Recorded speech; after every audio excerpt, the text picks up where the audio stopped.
wakoze subscribe kuri Nyayo TV show na batarakora subscribe iki gihe cyo kuba bakora subscribe kugira ngo tujye tubasha kubana 5 kuri 5. Banyarwandakazi, uyu munsi rero ndagira ngo twibande ku kintu utamenya. Ibintu byagiye biranga showbiz yo mu Rwanda, aho usanga umuntu bamugirira ishyari kandi mu by'ukuri iyo ubona mugenzi wawe ari gutera imbere, ubundi kuki ugira ishyari? Wagakwiye kuvuga ngo mugenzi wanjye yateye imbere kubera yuko mugenzi wawe natera imbere hari ibyo azagukeneraho, hari n'ibyo nawe uzamukeneraho, bityo akatazaza kugusaba kubera ko azaba yihagije mu byo azaba akeneye. Iyo ngiyo niyo mpamvu ya mbere wagakwiye kwishimira mugenzi wawe intambwe amaze gutera. Iyi showbiz yo mu Rwanda ndagira ngo mbanenge, ariko si bose, ariko bajya baca umugani mu Kinyarwanda ngo abumwe agatukisha bose. Ndagira ngo tugaruke ku muvandimwe wacu Yago Pondati. Yago agize gutya akufunguye YouTube channel arakora nk'uko abandi bakora, aza kugirwa ubuntu. YouTube channel yiwe igera mu 600,000 hafi aho ngaho. Yago twari tumuze nk'umunyamakuru wikora ku giti cyiwe, ariko mbere yuko anikora ku giti cyiwe yabanje gukorera amaradiyo amwe namwe yo mu Rwanda tutavuze amazina, ariko abantu ntago bagiye bamwishimira nkuko byari bitezwe. Kuko urebye Nyarwaya ariwe wita Yago afite umumaro ukomeye cyane muri showbiz mu Rwanda, cyangwa se afite akamaro gakomeye ku banyarwanda benshi cyane, kubera yuko channel yiwe ni channel uzasanga hacaho abo bantu bagasaba ubuvugizi, abo bantu bagahabwa ibyo bakenye cyangwa se ibyo badafite, akabasha kuremera abantu akazi, akabasha kuremera abantu ibyo kurya, akabasha kuremera abantu aho kuba. Reka mbaho urugero rufatika. Murareba bari abana b'imusanze, reka ne kubita abana ko ni bakuru nubwo bagize ikibazo cy'ubumuga cy'abana n'ubumuga, reka tuvuge gucyo wenda bari abantu yarabafasha uriya muryango witaho, urumva, awukodeshereza inzu, awuhereza ibyo kurya. Umwe muri baza kwitaba Imana yagaramushinguza amukoreshereza ubukwe bwa nyuma, ndetse n'uwa kabiri nawe yitaba Imana. Ejo bundi mwabonye ko yareje gusura uriya wasigaye na mushiki we, urumva. Ibyo ngibyo ni ibikorwa byivugira bya Yago. Dore nyamaheze urundi rugero rufatika. Mwabonye ko hari umukobwa witwa Rebecca w'umunyonzi mu mujyi wa Kigali. Uwo nguwo yakoranye na Yago ikiganiro, Yago amusabira ubufasha. Abantu baritanze bitanga igare rishyashya. Iryo gare umuntu uriya mukobwa yararishyikirijwe. Ibyo ni ibikorwa by'indashyikirwa Yago yagiye akora. Mwabonye ukuntu yafashe Isa New Boy, yaramufashe icyambere yamukoreye, yamushingiye akabari. Nubwo akabari Isa New Boy yarangaye akabari kagahomba, ariko Yago yari yagafonze, yari yagakoze ntako atari yagize, amukorera ubukwe. Icyo ni cya kabiri. Ibyo ni ibikorwa Yago yagiye akora twebwe tuzi, ariko hari n'ibindi biri inyuma yagiye akora twebwe tutazi. Mu by'ukuri n'ujya kuvuga umuntu cyangwa se ujya kujajinga umuntu, ujye ubanza ngo urebe se uyu muntu ngiye kuvugaho, uyu muntu ngiye kurwanya ni ibyiye bikorwa yakoze by'indashyikirwa. Mugize gutya mu gihe gishize channel yiwe barayibye, babayihinduye izina Yago kubera umutima agira ukomeye. Ubundi Yago yagakwiye kuba yari yahuye kubera depression y'abantu bagiye bamutera, abanyamakuru bagenzi be ndetse n'abahanzi bagenzi be. Ariko mbere yuko tuvuga ibyagiye bimuranga cyangwa se ibyo abantu bagiye bamukorera bibi, reka tuvuge Yago akimara kuza mu muziki nyarwanda. Yazaye nkaho afokasinze ku muziki, ibiganiro agenda bikora gake gake, ariko abantu koko yabanje gukora indirimbo nk'irandimba yiwe ya mbere yakoze yitwa Suweje yayishyize kuri platform ya Yago TV show, ariko abantu tumusaba yuko yafata indirimbo akazivangura n'ibiganiro. Yago icyo ngicyo yaragikoze, amaze kugikora indirimbo zagiye zikurikiraho, hanyuma aza kugira ate, aza gufungura indi channel ayita Yago Pondati. Indirimbo ziwe zose na album yasohoye ziri kuri iyo platform yiwe. Ikindi mbibutsa, ndagira ngo mbabwire yuko nta muhanzi nyarwanda wakoze indirimbo nyinshi nk'izo Yago yakoze mu gihe gitoya. Biragoye kubona igihe Yago ashobora kuba ntibeshye ukuntu umwaka umwe n'igice nturenze aje muri muzika nyarwanda, amaze gukora indirimbo zigira hafi kuri 20. Akonga ko nta kandi gahigo yaciye. Yago bakamuziza ibikorwa yagiye akora by'ingenzi, bakongera bakamuziza yuko ari umuhanzi wakoze indirimbo nyinshi mu gihe gitoya, mu gihe abandi ntabyo bigeze bakora. Icyo ngicyo katukiviho. Respect to him.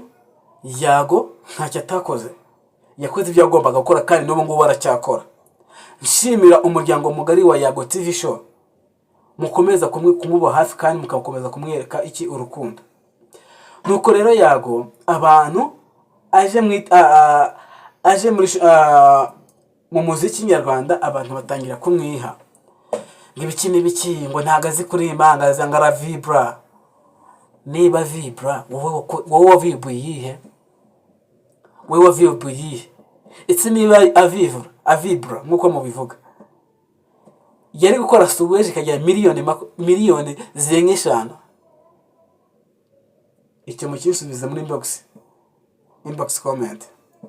Ikindi, Yago ari mu bantu bakoze indirimbo nyinshi mu gihe gitoya. Njyewe rero mujya munsetsa horiya, nimurajya mujya gufata umuntu mubanze mwitonde kubera ko afite iyo yavuye. Yago n'umwana turutse iriya Itabagwe, urumva aje gushaka ubuzima i Kigali, nkuko abandi twese tuva mu byaro tuje gushakisha i Kigali. Urumva ubu ndabizi hari abantu bagiye kunyikorera ngo iki n'ibiki ngo ushyigikiye Yago ndamushyigikiye kubera ko nta wundi muhanzi wakoze ibikorwa by'indashyikirwa nka Yago. Urumva tunabatima mu minsi iri imbere ko mwabonye ko agiye gusohora indirimbo bita Ibyo Birabareba,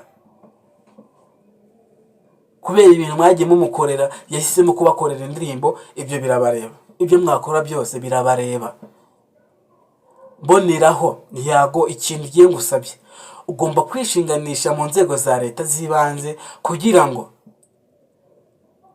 ihohoterwa ukorerwa, ihohoterwa ntabwo rikorerwa abagore gusa, ihohoterwa yagakorera arimo arakorerwa ni ikigaragaza ko n'ubundi baramutse bamubonye bamukorera ibintu bitari byiza. Yago niyo wagenda none icyo nzi cyo ufite ijuru kubera ko wakoze ibintu abantu batari gukora. Yago nta mafaranga menshi afite by'umurengera yo kubakira abantu. Yago nta mafaranga afite yo guhereza abantu bagura amagare. Yago nta mafaranga afite yo kuba yagenda ngafundira umuntu ubuzima, ariko dukeya afite atunezererwamo akadufatikanyamo n'abandi bantu. Urumva ubuzima yagiye hindura ubuzima bw'abanyarwanda benshi cyane. Sizi impamvu rero abantu bakomeza kumwikorera ibiki mama ngo bakamuharabika ngo yaryamanye na runaka n'ikindi ibiki ngo umukobwa ngo amukodeshereze inzu. Murabona Yago imyaka maze ari umuntu kuba adafite ahantu aba. Inzu afite mu mujyi wa Kigali hari abahanzi benshi bafite imyaka irenga 20 mu muziki bataragira inzu i Kigali, ariko Yago arayifite. Hari abahanzi benshi bamaze igihe kinini kiruta iyo Yago amaze mu itangazamakuru badafite imodoka, Yago arayifite. Urumva ese ubundi mujye mana sinzi ukuntu nabivugamo. Mwe murabona ukuntu Yago yicisha bugufiya agera muri societe akaba umuntu uri cheap, akisanisha n'abantu asanze muri commitment. Niba mwabonye ko mu gihe cyashize kuri Noheli yagiye mu mujyi, yahereye za Kacyiru za Kicukiro amanuka kurinda ageze mu mujyi, ahura n'abantu akabaganira akabahereza indabo kuri Saint Valentin. Sevarandi agenda ahereza abantu indabyo, utabonye icyo kurya utasohotse akamuhereza amafaranga. Yago wamunganya iki? Ihohoterwa akorerwa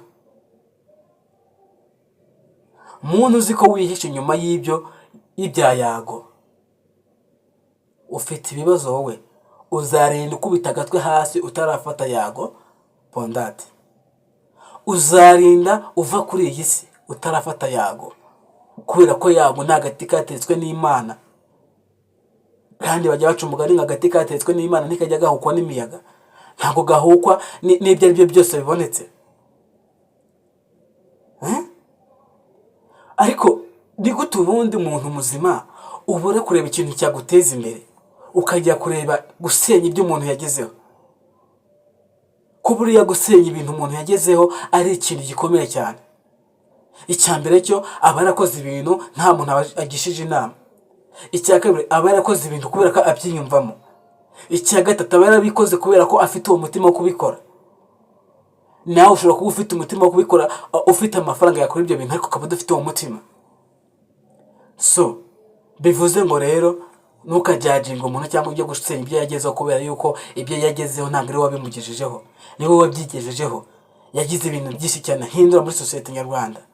Yahinduye imitima y'abantu, yagaburiye abantu bari bashonje, yambitse abantu bari bambaye ubusa, yahaye amazu, yakodesheje abantu batari bafite aho kuba, ubu ngubu baratuye. Hari abantu benshi cyane, abanyamakuru ndetse n'abahanzi Yago yagiye promotinga. Hari amacano menshi Yago yagiye promotinga akazamuka kubera Yago. Ariko abo bose yagiye promotinga, abo ngabo yagiye azamuka, abo banyamakuru, abo bahanzi, nibo bagize ati ubu ngubu nibo bamuteje akaga, nibo bari kumugendaho. Twasangiye dukeya dufite, tugasharinga utwo dufite, tugasharinga umutima w'urukundo, tugasharinga ibitekerezo dufite, hanyuma ibyo byose tukabikusanya bikatubyarira ikintu kizima kitatubyariye amahane ndetse n'urwango muri twebwe.